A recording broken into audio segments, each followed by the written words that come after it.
Next topic है जी classification of organic compound. Classification of organic compound में जी बेसिकली हम देख लेते हैं पहला पॉइंट क्या है, why we classify organic compound. हमें ऑर्गेनिक कंपाउंड की क्लासिफिकेशन की ज़रूरत क्यों पेश आती है, ये हम क्यों क्लासीफाई करते हैं। पहली बात कि हमारे पास नंबर ऑफ ऑर्गेनिक कंपाउंड्स हैं, ठीक है, मिलियंस में ऑर्गेनिक कंपाउंड है जिनकी स्टडी एक साथ करना जो है वो डिफ़िकल्ट हो जाता है। तो उस टाइम को मिनिमाइज़ करने के लिए या स्टडी करने के लिए हम क्या करते हैं, क्लासीफाई करते हैं, ठीक है, किनको, ऑर्गेनिक कंपाउंड्स को। ठीक हो गया। नेक्स्ट पॉइंट है जी, सेकंड क्वेश्चन है कि organic compound classify on the basis of, यानी कि जो क्लासिफिकेशन की जाती है उसकी बेस क्या होती है। दो बेसिस पे हम जो है ऑर्गेनिक कंपाउंड्स को क्लासीफाई करते हैं। फर्स्ट वन है जी उसको स्ट्रक्चर की बेस पे, यानी कि जो डिफरेंट स्ट्रक्चर होता है ऑर्गेनिक कंपाउंड का उसकी बेस पे, और दूसरा है जी फंक्शनल ग्रुप की बेस पे। आज के टॉपिक में हम जस्ट स्ट्रक्चर डिस्कस करेंगे, फंक्शनल ग्रुप हम नेक्स्ट टॉपिक में देखेंगे। नेक्स्ट है जी इसकी क्लासिफिकेशन प्रॉपर देख लेते हैं। ऑर्गेनिक कंपाउंड जो है फर्दर क्लासीफाई होता है ए साइक्लिक में एंड साइक्लिक में। ए का मतलब होता है नॉट, साइक्लिक का मतलब होता है रिंग या साइकिल, यानी कि साइकिल प्रेजेंट नहीं है, ठीक है। तो इसका सेकंड नेम क्या है जी, इनको ओपन चेन भी कहते हैं, ठीक है। और अगर हम साइकिल दूसरी जो हमारे पास फर्दर ये डिवाइड होते हैं जी साइक्लिक में, साइक्लिक क्या होते हैं, यानी कि जिनमें साइकिल या रिंग बना होता है और क्लोज चेन होती है, ठीक है।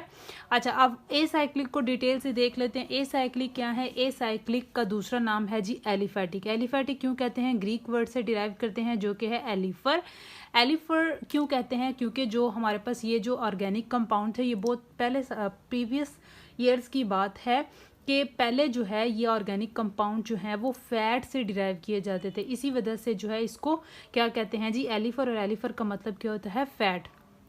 नेक्स्ट है जी हमारे पास ए साइक्लिक भी फर्दर सब डिवाइड होते हैं टू टाइप्स में, straight chain organic compound and broad chain organic compound. Straight chain organic compound नाम से पता चल रहा है, ऐसे जो स्ट्रेट होंगे इनकी प्रॉपर डेफिनेशन भी देख लेते हैं। The compound in which carbon atom connected with each in a series. जब भी कार्बन एटम जो है एक दूसरे के साथ जो है वो सीरीज में अटैच्ड हो तो उनको हम क्या कहते हैं जी, स्ट्रेट चेन। सीरीज का क्या मतलब है, ये है जी हमारे पास। नेक्स्ट है जी इसकी एग्जांपल्स स्ट्रेट चेन की। स्ट्रेट चेन में एग्जांपल है जी, यानी कि कनेक्टेड इन अ सीरीज। ये देखें, एक कार्बन दूसरे कार्बन के साथ जो है वो सीरीज में कनेक्ट हुआ हुआ है, जुड़ा हुआ है, ठीक है। अच्छा, अब आपने एक बात याद रखनी है, ये हमारे पास एक ऑर्गेनिक कंपाउंड है लेकिन ये इनकम्प्लीट है। इसमें बेसिकली कार्बन जो है आपने याद रखना है, कार्बन होता है, कार्बन जो है वो टेट्रा वैलेंट है, ठीक है। टेट्रावैलेंट का क्या मतलब है, टेट्रावैलेंट का मतलब है कार्बन एट अ टाइम जो है 4 बॉन्ड बनाने की जो है वो खासियत रखता है। तो हमने क्या करना है, यहाँ पे कार्बन ने जी हर एक ने जो है कार्बन के साथ सिंगल बॉन्ड बनाया हुआ है, तो इट्स मीन कि हमें जो है इसके 4 बॉन्ड्स पूरे करने हैं। तो बाकी बॉन्ड्स जो हैं वो कोई भी जो है आके इसके साथ अटैच हो सकता है, लेकिन हाइड्रोकार्बन्स में मोस्टली जो है मोस्ट ऑफ द केसेस में हाइड्रोजन होती हैं। तो ये एक बॉन्ड इसने बनाया, तो फर्दर इसको कितनी हाइड्रोजन चाहिए, 3। यहाँ पे इस कार्बन ने कितने बॉन्ड्स बनाए हैं, 2, तो CH2, और यहाँ पे जी 2 बॉन्ड तो CH2, यहाँ पे भी CH3। अब स्ट्रेट चेन क्या है कि यहाँ पे कार्बन जो है एक सीरीज में कनेक्ट है, ठीक है। ये तो हो गया हमारे पास स्ट्रेट चेन, ठीक। इसके बाद अगर आपने एक बात और याद रखनी है, स्ट्रेट चेन की जो दूसरी कंडीशन है वो बहुत इंपॉर्टेंट है, जिसकी वजह से आपको कभी भी कन्फ्यूजन नहीं होगी। आपने देखना है कि चेन के अंदर अगर 2 टर्मिनल कार्बन्स, ठीक है। टर्मिनल का क्या मतलब है, टर्मिनल का मतलब होता है जहाँ पे कोई चेन जो है टर्मिनेट करती है, एंड करती है, उसको हम कहते हैं जी टर्मिनेट कार्बन। अब यहाँ पे भी जो है चेन यहाँ से स्टार्ट करें तो यहाँ पे एंड कर सकती है, यहाँ से स्टार्ट करें तो यहाँ पे एंड कर सकती है। तो दोनों जो है हमारे पास क्या है, 2 टर्मिनल। जब भी 2 टर्मिनल कार्बन होंगे हम क्या कहेंगे जी, स्ट्रेट चेन है, ठीक है। इसके अलावा एक और एग्जाम्पल देख लेते हैं। ये तो थी सिंगल बॉन्ड की एग्जांपल, डबल बॉन्ड की भी एग्जांपल देख लेते हैं। अच्छा जी, ये सपोज करें ये हमारे पास जो है डबल बॉन्ड है, अगर इसमें हमने हाइड्रोजन्स देखनी है तो 2 बॉन्ड इसने पहले बनाए हुए हैं, इसको 2 हाइड्रोजन्स देंगे। इसने 3 बॉन्ड बनाए हैं तो इसको 1 हाइड्रोजन, और इसने जी 2 बॉन्ड बनाए हैं तो इसको 3 हाइड्रोजन्स, और इसको भी इसको 2 हाइड्रोजन्स और इसको 3 हाइड्रोजन्स, ठीक हो गया। अच्छा, आप अब इनको अगर हम नाम देना चाहें इन दोनों कंपाउंड्स को, तो ये है जी हमारे पास 1 2 3 4, 4 कार्बन वाले को क्या कहते हैं, ब्यूटेन। तो ये नाम क्या हो जाएगा, ये हो जाएगा जी एन ब्यूटेन। अब मैंने एन क्यों लिखा है साथ, एन का मतलब होता है स्ट्रेट चेन, जहाँ पे भी स्ट्रेट चेन आएगी वहाँ पे हम लिख देंगे जी एन। अच्छा, अब डबल बॉन्ड वाले को भी, ये भी हमारे पास स्ट्रेट चेन कंपाउंड है, इसमें भी क्या है जी 2 टर्मिनल कार्बन है, एक ये है और एक ये है। अब इसको नाम देना है तो हम कैसे देंगे जी, ये है जी हमारे पास, हम कैसे देंगे जी, ये है जी हमारे पास। जब भी डबल बॉन्ड आए ना तो हम क्या करते हैं, नंबरिंग स्टार्ट करते हैं। नंबरिंग हम यहाँ से स्टार्ट करेंगे 1 2 3 4, ठीक है। 1 और 2 के दरमियान डबल बॉन्ड है तो हम लिखेंगे जो छोटा नंबर हो वो लिखते हैं 1 ब्यूटीन, 4 कार्बन है तो ब्यूट। और अब जो है चूंकि इसमें डबल बॉन्ड है, ये एक अल्कीन है, तो इस वजह से हमने ANE की बजाय क्या लगा दिया है, ENE, ठीक है। आपने इस नेमिंग सिस्टम से परेशान नहीं होना, चैप्टर नंबर 8 में डिटेल से हमने जो है IUPAC या नेमिंग सिस्टम हम डिस्कस करेंगे, ठीक हो गया। नेक्स्ट एक और बात जो कि बहुत इंपॉर्टेंट पॉइंट है, जिसमें स्टूडेंट्स अक्सर कंफ्यूज ही रहते हैं, वो देख लें। वो ये है कि वो समझते हैं कि अगर हमारे पास कोई इस तरह का कंपाउंड होगा ना, ये जिसमें चेन इस तरह बेंड हो जाती है, तो ये स्ट्रेट चेन नहीं है, ठीक है। तो ये बी स्ट्रेट चेन है। मैंने आपको क्या बताया, आपने देखना है जी टर्मिनल कार्बन्स अगर 2 हैं तो वो हमारे पास क्या होगा जी, स्ट्रेट चेन। बाकी आप हाइड्रोजन पूरी कर सकते हैं, ठीक है। चाहे बेंड हो, या एक और एग्जांपल है, चाहे वो जिगजैग में ही क्यों ना कार्बन जो है एटम्स अरेंज हों, ठीक है। इस केस में भी जो है यानी कि जो है आप क्या कह सकते हैं, ये हमारे पास क्या है जी, स्ट्रेट चेन। क्यों, क्योंकि यहाँ पे भी एक टर्मिनल कार्बन है ये और एक टर्मिनल कार्बन ये, ठीक है। आपने बेसिकली देखना है टर्मिनल कार्बन्स को, अगर 2 टर्मिनल कार्बन्स हैं इट मीन्स कि वो हमारे पास क्या है जी, स्ट्रेट चेन है। एक और केस है जी, अगर हमारे पास इस तरह का कोई केस हो, स्पाइरल स्ट्रक्चर हो, ठीक है, और इसमें भी देखें ये एक जो कार्बन जो है चेन में जुड़ा हुआ है और दूसरा ये कार्बन जो है चेन में जुड़ा हुआ है, ठीक है। तो ये हमारे पास क्या है जी, टर्मिनल कार्बन, 2 टर्मिनल कार्बन्स, और इनको हम क्या कहते हैं जी, स्ट्रेट चेन कंपाउंड्स, ठीक। अब हम ब्रांच चेन देख लेते हैं। ब्रांच चेन जो है क्या होगा, नाम से पता चल रहा है ऑब्वियसली उनकी ब्रांचिंग होगी। प्रॉपर डेफिनेशन देख लेते हैं, the compounds in which carbon atom connected to side of the chain, यानी कि एक चेन है उसमें जी हमारे पास क्या होगा, साइड से एक चेन निकलेगी, ठीक है। ये चेन है, यहाँ से मैं अगर एक और कार्बन जो है नीचे साइड से निकाल दूं, ठीक है, तो ये हमारे पास क्या होगा जी, ब्रांच चेन, ठीक है। बाकी इसके भी कार्बन जैसे हमने पूरे करने हैं वो पूरे करेंगे। अच्छा, अब इसमें इंपॉर्टेंट बात जो आपने याद रखनी है वो ये कि इसमें मोर देन 2 टर्मिनल कार्बन होंगे। एक टर्मिनल कार्बन ये, एक टर्मिनल कार्बन ये, एक टर्मिनल कार्बन ये, तो इसको हम क्या कहते हैं जी, हमारे पास ब्रांच चेन। इसमें क्या याद रखना है जी, more than 2 terminal carbon, 2 terminal carbon, और इनको हम क्या कहते हैं जी, ब्रांच चेन। इसी तरह अगर डबल बॉन्ड की भी एग्जांपल ले लें तो डबल बॉन्ड में भी कार्बन ये, एक टर्मिनल कार्बन ये, तो इसको हम क्या कहते हैं जी, हमारे पास ब्रांच चेन। इसमें क्या याद रखना है जी, more than 2 terminal carbon, 2 terminal carbon, और इनको हम क्या कहते हैं जी, ब्रांच चेन। इसी तरह अगर डबल बॉन्ड की भी एग्जांपल ले लें तो डबल बॉन्ड में भी यही होगा, सिर्फ आपने देखना है कितने टर्मिनल कार्बन है, 2 टर्मिनल कार्बन है तो स्ट्रेट, अगर मोर देन 2 हैं, ठीक है, 3 हैं, 4 हैं, 5 है, वटेवर जितने भी हैं, तो उस केस में हम उनको क्या कहें जी, ब्रांच चेन। ये तो थे जी हमारे पास एसाइक्लिक। नेक्स्ट है जी हमारे पास cyclic compounds. Organic compound classify करते थे जी, एक है जी हमारे पास एसाइक्लिक, वो हमने डिटेल से एक्सप्लेन कर लिया है, एक है, और नेक्स्ट है जी हमारे पास साइक्लिक कंपाउंड। साइक्लिक कंपाउंड कौन से होते हैं, ऑब्वियसली उनमें क्या होगा जी, साइकिल होगा, रिंग होगा, ठीक है। और रिंग वाले कंपाउंड्स को फर्दर जो है 2 क्लासिफिकेशन है, एक है जी होमोसाइक्लिक और दूसरे क्या हैं जी, हीट्रोसाइक्लिक। होमोसाइक्लिक कौन से होते हैं, नाम से पता चल रहा है, होमो मीन सेम। अब इसको इस तरह के क्यों नाम दिया गया है, उसकी रीज़न ये है, होमोसाइक्लिक का दूसरा नाम है जी आइसोसाइक्लिक। अगर इसकी डेफिनेशन देखें तो आपको क्लियर हो जाएगा, compound, the compound in which the ring consist of only carbon atom. अगर सिर्फ रिंग के अंदर कार्बन एटम हो और यू कैन से दैट सिर्फ सेम एलिमेंट पाए जाते हों, तो उसको हम कहते हैं जी, हमारे पास क्या है, वो होमोसाइक्लिक कंपाउंड है, ठीक है। इसकी डिफरेंट एग्जांपल देख लेते हैं ताकि आपको मज़ीद आइडिया हो जाए। 3 कार्बन ले रही हूँ, ठीक है, चूँकि रिंग की बात कर रहे हैं तो ये है जी हमारे पास 3 कार्बन वाला रिंग, ठीक हो गया, सही है। अब जो है कार्बन की हमने जो है टेट्रावेलेंसी पूरी करनी है। ये कार्बन ने 2 बॉन्ड बनाए हैं तो इसका मतलब है इसको 2 हाइड्रोजन, इसने भी 2 बॉन्ड बनाए हैं तो इसको भी 2 हाइड्रोजन और इसको भी 2 हाइड्रोजन। तो इसका नाम हम जब देंगे, चूँकि साइकिल में है तो साइक्लो, ठीक है। सिंगल बॉन्ड की वजह से नाम क्या हो जाएगा जी, सिंगल साइक्लो। ओवरऑल अगर हम देखें तो साइक्लो अल्केन है, लेकिन चूँकि कार्बन हमारे पास कितने हैं जी, 3 कार्बन है, तो नाम क्या बन जाएगा, 3 कार्बन वाले को कहते हैं प्रोपेन, तो नाम हो जाएगा जी साइक्लो प्रोपेन। इसको हम जो है इस तरह भी लिख सकते हैं, ठीक है, यानी कि एक ट्रायंगल बनी होगी, ठीक हो गया। इस तरह भी इसको लिखा जा सकता है, ठीक। अच्छा, अब देखें इसमें रिंग में सब जो हैं वो कार्बन एटम हैं, ठीक है, यानी कि एटम सेम है, ये भी कार्बन है, ये भी कार्बन है, ये भी कार्बन है। तो जब हमारे पास सिर्फ कार्बन एटम्स हैं रिंग के अंदर तो उसको हम क्या कहते हैं जी, ऐसे कंपाउंड को होमोसाइक्लिक, ठीक है। अच्छा, एक और एग्जाम्पल देख लेते हैं जी, ठीक है। अच्छा, एक और एग्जाम्पल देख लेते हैं जी, CH2 CH2 CH2 CH2, ये मैंने जी 4 कार्बन वाला जो है हाइड्रोजन की एग्जांपल दी है।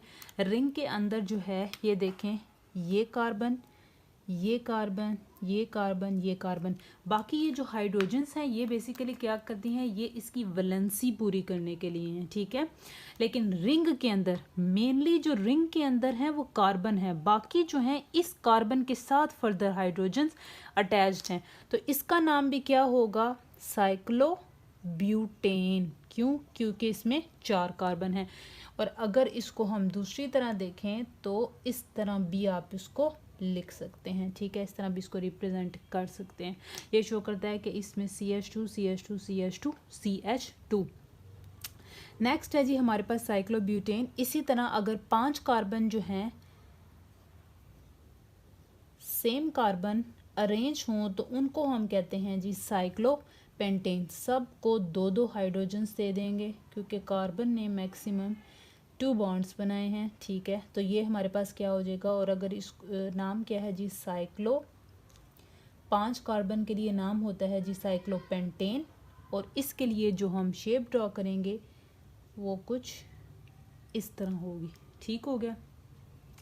ये तो था जी, यानी कि ऐसे कंपाउंड जिनमें सिर्फ और सिर्फ कार्बन एटम पाया जाए उनको हम क्या कहते हैं जी, साइक्लो अल्केन। ओवरऑल जो है जितनी भी साइक्लो अल्केन की एग्जांपल हैं वो किसके लिए हैं जी, होमोसाइक्लिक के लिए, ठीक है। अच्छा, अब आपने ना इनका साथ में ना मॉलिक्यूलर फार्मूला भी लिखना है। अगर मैं इसको मॉलिक्यूलर फार्मूला लिखूं तो वो होगा जी C3, और कितनी हाइड्रोजन्स हैं जी, 6 हाइड्रोजन है। इसका लिखें तो C4 2 4 6 8 हाइड्रोजन्स, और C5 एंड H 10 हाइड्रोजन्स, ठीक है। तो अगर इसका जनरल फार्मूला हम लिखें तो जनरल फार्मूला हमारे पास क्या होगा जी, वो होगा Cn। आप देख रहे होंगे कि ये हाइड्रोजन की जो वैल्यू है वो कार्बन की वैल्यू से डबल हो गई है, तो CnH2n, यानी कि जो कार्बन की वैल्यू होगी, कार्बन की वैल्यू 1 है तो हम जो है यहाँ पे 1 पुट करेंगे तो 2 मल्टीप्लाइड बाय 1, तो ओवरऑल जो है वो क्या हो जाएगा, कार्बन हाइड्रोजन जो है डबल हो जाएगा। इसी तरह अगर 5 है तो 5 इधर 2, और यहाँ पे हाइड्रोजन की वैल्यू पुट की हमने 5 5 2 ज़ा 10, ठीक हो गया। तो ओवरऑल हमारा जो जनरल फार्मूला बना है किसके लिए जी, साइक्लो अल्केन के लिए, वो है। नेक्स्ट अगर हम 5 कार्बन की एग्जांपल लिखें, 5 मेंबर्ड रिंग की एग्जांपल लिखें तो उसमें जी साइक्लोपेंटीन, ठीक है। रीज़न क्या है कि यहाँ पे जी डबल बॉन्ड आ गया, ठीक। उसके बाद अगर 6 कार्बन वाला ये यहाँ पे कोई डबल बॉन्ड आ गया तो ये नाम हो जाएगा जी साइक्लोहेक्सीन, ठीक हो गया, ठीक है। और इनको भी हम क्या कहते हैं जी, एलिसाइक्लिक। रीज़न क्या है कि हर रिंग के अंदर कार्बन जो है वो हमारे पास एटम जो। नेक्स्ट है जी एरोमेटिक, क्योंकि होमोसाइक्लिक डिवाइड करता है जी फर्दर 2 टाइप्स, एलिसाइक्लिक और एरोमेटिक। एलिसाइक्लिक हमने एक्सप्लेन कर लिया है। अब हम देख लेते हैं जी एरोमेटिक। एरोमेटिक जो है फर्स्ट ऑफ ऑल इसकी डेफिनेशन देख लेते हैं। Compound contains at least one benzene ring, जिसमें जी एटलीस्ट एक बेंजीन रिंग होगा तो वो हमारे पास क्या है जी एरोमेटिक। अब बेंजीन रिंग कौन सा है? बेंजीन रिंग है जी 6 मेंबर्ड कार्बन, ठीक है, और साथ में उसमें अल्टरनेटिव डबल बॉन्ड हो तो उसको हम कहते हैं जी बेंजीन, ठीक है। और इसका जनरल फार्मूला देखें तो C6H6, ठीक है।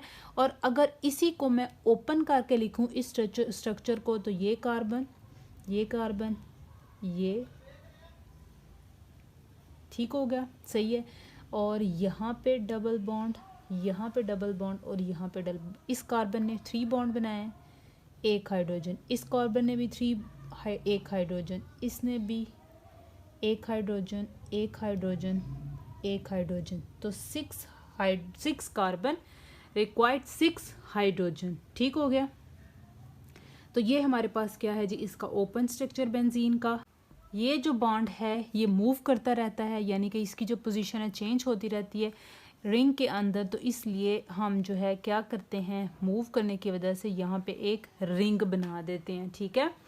अच्छा, ये है जी हमारे पास, इस फॉर्म में भी बेंजीन को लिखते हैं, इस फॉर्म में भी और इस फॉर्म में भी, ठीक है। ये इसका जो है जनरल जो है फार्मूला, ये मॉलिक्यूलर फार्मूला है बेंजीन का। ये है जी हमारे पास एरोमेटिक कंपाउंड। नेक्स्ट है जी हमारे पास एरोमेटिक में भी जी 2 केसेस हैं, एक है जी साइड चेन या you can say that isolated ring, और दूसरा है हमारे पास फ्यूज रिंग। आइसोलेटेड रिंग का मतलब होता है सिर्फ एक ही रिंग होगा लेकिन उसके साथ ना कोई सब्स्टिट्यूएंट लगा होगा। सब्स्टिट्यूएंट का मतलब है यानी कि ये ब्रांच बनी हुई है और ब्रांच में क्या लगा हुआ है जी CHO। तो ऐसे केसेस में हमारे पास जो है ना इनको स्पेशल नेम दिया जाता है। जब भी CHO बेंजीन के साथ लगा होगा तो उसको हम कहते हैं ओपन स्ट्रक्चर बेंजीन का। ये जो बॉन्ड है ये मूव करता रहता है, यानी कि इसकी जो पोजीशन है चेंज होती रहती है रिंग के अंदर, तो इसलिए हम जो है क्या करते हैं, मूव करने की वजह से यहाँ पे एक रिंग बना देते हैं, ठीक है। अच्छा, ये है जी हमारे पास, इस फॉर्म में भी बेंजीन को लिखते हैं, इस फॉर्म में भी और इस फॉर्म में भी, ठीक है। ये इसका जो है जनरल जो है फार्मूला, ये मॉलिक्यूलर फार्मूला है बेंजीन का। ये है जी हमारे पास एरोमेटिक कंपाउंड। नेक्स्ट है जी हमारे पास एरोमेटिक में भी जी 2 केसेस हैं, एक है जी साइड चेन या you can say that isolated ring, और दूसरा है हमारे पास फ्यूज रिंग। आइसोलेटेड रिंग का मतलब होता है सिर्फ एक ही रिंग होगा लेकिन उसके साथ ना कोई सब्स्टिट्यूएंट लगा होगा। सब्स्टिट्यूएंट का मतलब है यानी कि ये ब्रांच बनी हुई है और ब्रांच में क्या लगा हुआ है जी CHO। तो ऐसे केसेस में हमारे पास जो है ना इनको स्पेशल नेम दिया जाता है। जब भी CHO बेंजीन के साथ लगा होगा तो उसको हम कहते हैं, ये बेसिकली CHO अल्डिहाइड ग्रुप है, ठीक है। तो हम इसको क्या कहते हैं, बेंज, बेंजीन की वजह से बेंज और नाम क्या बन गया अल्डिहाइड, बेंज अल्डिहाइड। और अगर हमारे पास जो है CH3 हो, ठीक है, तो उसके लिए नाम क्या होगा जी, स्पेशल नेम टोलुइन। और अगर OH हो, सब्स्टिट्यूएंट लगा हुआ हो यानी कि उसने ब्रांच बनाई हुई हो फर्दर, तो हमारे पास उसको कहते हैं जी फिनोल। और अगर है जी हमारे पास अमोनिया तो नाम क्या होगा जी एनिलीन। अब अगर हम फ्यूज़ का देखें तो फ्यूज़ में आपकी बुक के ऊपर 2 एग्जाम्पल हैं, एक है जी नेफ्थलीन और दूसरी है जी एंथ्रासीन। नेफ्थलीन में देखें या फ्यूज्ड का क्या मतलब है, यानी कि 2 रिंग आपस में फ्यूज़ हुए हुए हैं, ठीक है।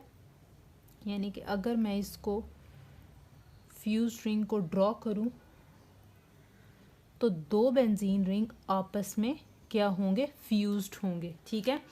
अब ये जो है इनमें जी हाइड्रोजन जो है वो कम हो जाएगी क्योंकि आपस में इनका बॉन्ड बन गया है। बाकी सारा कुछ जो है जितनी हाइड्रोजन है नॉर्मली वही उतनी ही हाइड्रोजन होंगी, ठीक हो गया।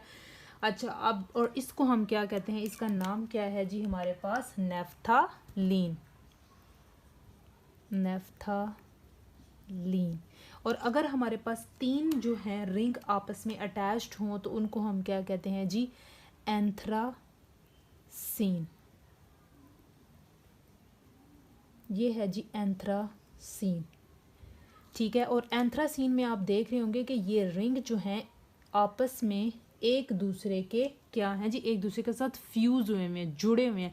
लेकिन जो पहले मैंने आपको एग्जांपल दी हुई थी उसमें सिर्फ एक ही रिंग था और सिर्फ एक सब्स्टिट्यूएंट लगा हुआ था जिसको हम कह सकते हैं कि एक आइसोलेटेड था, सिर्फ साइड चेन उसके साथ लगी हुई थी, ठीक है। लेकिन इनमें जी हमारे पास क्या है कि पूरे का पूरा रिंग अटैच्ड है, इसलिए हम इसको फ्यूज कहते हैं। और ये हमारे पास क्या है जी आइसोलेटेड, ठीक है। नेक्स्ट है जी हमारा लास्ट पार्ट है जी हीट्रोसाइक्लिक कंपाउंड्स। हीट्रोसाइक्लिक का क्या मतलब है? Hetero means different, cyclic means ring, ठीक है, यानी कि रिंग के अंदर कार्बन के अलावा जो डिफरेंट हमारे पास एटम होगा रिंग के अंदर, वो हमारे पास क्या होगा जी? Hetero atom.